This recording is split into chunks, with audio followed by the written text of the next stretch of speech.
안녕하세요, 여러분. 혹시 역사 영화 왕과 사는 남자 보신 분 계신가요? 아마 많이들 아실 텐데요.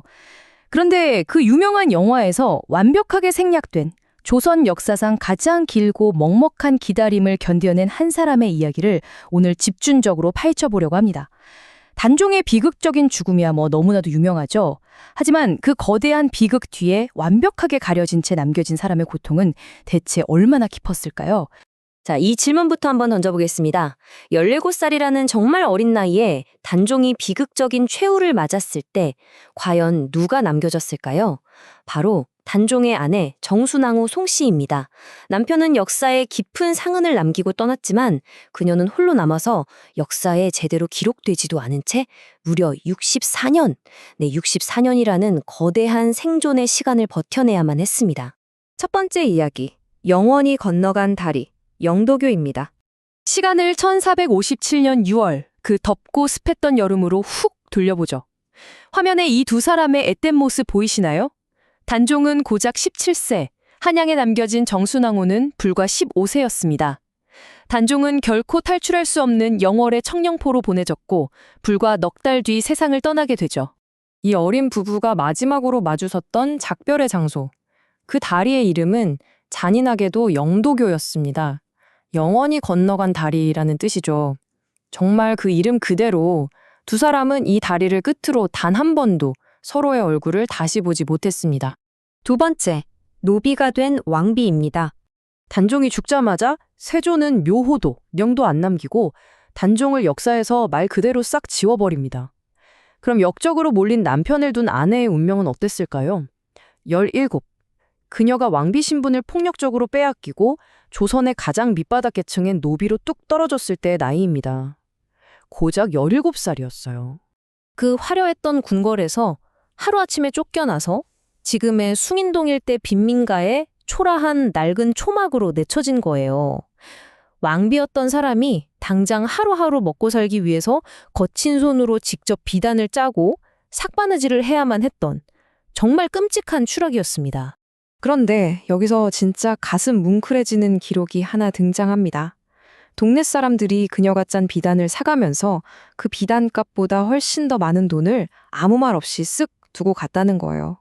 이름 없는 백성들이 그녀가 처한 그 처절한 상황을 알아보고 묵묵하고 비밀스럽게 생존을 도왔던 겁니다. 이게 참 많은 걸 생각하게 하죠.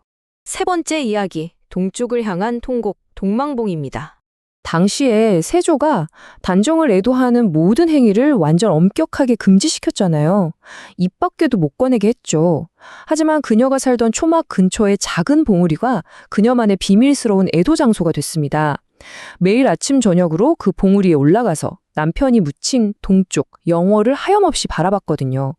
그래서 지금도 낙산공원 일대에 남아있는 그곳 이름이 동망봉입니다. 역사는 동망봉에 오른 그녀의 행동을 딱 하나의 단어로 기록합니다. 바로 통곡. 숨막히는 정치적 탄압과 침묵 속에서 매일 산에 올라가 가슴을 치며 소리내어 울었던 그녀의 행동은 그 자체로 권력을 향한 가장 거대하고 물리적인 저항이었던 셈이죠. 네 번째, 64년의 침묵입니다. 자, 이제 그녀가 견뎌야 했던 그 압도적인 시간의 무게를 한번 상상해 보실까요? 17살에 홀로 남겨져서 81세가 될 때까지 무려 64년입니다. 1457년 단종이 숨을 거두고 나서 왕이 5명이나 바뀌는 걸 지켜보며 살다가 1521년에 세상을 떠나죠. 단종이 공식적으로 복위된 건 그녀가 죽고도 177년이나 지난 1698년이었습니다. 정말 기가 막힌 시간 차이죠. 하지만 그 긴 시간 속에서도 백성들은 그녀를 절대 잊지 않았습니다. 수십 년이 지나 중종 때가 되어서도 동네 사람들은 그녀의 집 문 앞에 아무 말 없이 재물을 쓱 차려놓고 갔어요. 나라에서는 단종을 지웠고 왕조도 여러 번 바뀌었지만 평범한 사람들의 마음속에서 그녀는 변함없는 조선의 왕비였던 겁니다. 다섯 번째, 기울어진 소나무가 있는 곳, 사릉입니다. 기나긴 세월이 흘러 그녀도 경기도 남양주에 조용히 잠들게 됩니다. 그녀의 이름은 사릉, 그러니까 그리워하는 언덕이에요. 굉장히 엄격했던 조선 왕실의 무덤 이름에 그리움이라는 감정이 대놓고 쓰인 건 진짜 놀라울 정도로 희귀한 일입니다. 64년 동안 멈추지 않았던 그리움. 그녀의 전체 삶을 이보다 완벽하게 요약할 수 있는 단어가 또 있을까요? 그리고 이 사릉에 가보면 시선을 사로잡는 기이한 풍경이 하나 펼쳐지는데요. 능 주변에 오래된 소나무들이 과학적으로는 설명하기 힘들 정도로 전부 한 방향, 바로 남편 단종이 묻혀있는 동쪽 영월을 향해 고개를 숙이듯 기울어져 있다는 겁니다. 소름 돋지 않나요?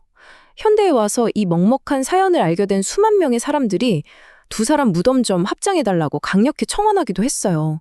안타깝게도 두 곳 다 유네스코 세계문화유산이라 법적으로 무산되긴 했지만 죽어서라도 만나게 해주고 싶었던 대중의 마음이 얼마나 컸는지 확실히 알 수 있는 대목이죠.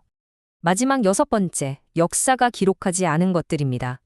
역사는 그녀가 81세에 죽었다는 굉장히 건조한 사실만 기록할 뿐 마지막으로 남편을 떠나보낼 때 그녀의 표정이 어땠는지 어떤 말을 남겼는지는 전혀 기록하지 않습니다. 그래서 우리는 이 묵직한 질문과 마주하게 되죠. 어린 나이에 사랑하는 사람을 잃고 64년을 홀로 버텨낸 건 과연 생명의 축복이었을까요? 아니면 끝나지 않는 지옥 같은 형벌이었을까요? 매일같이 동망봉에 올라 통곡했던 그녀의 발걸음은 단 하루도 그리 잊지 못했다는 가장 명백한 증거일 겁니다.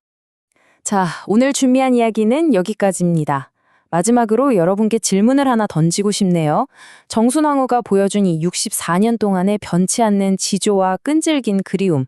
여러분은 이 이야기가 눈물나게 아름다운 사랑 이야기로 느껴지시나요?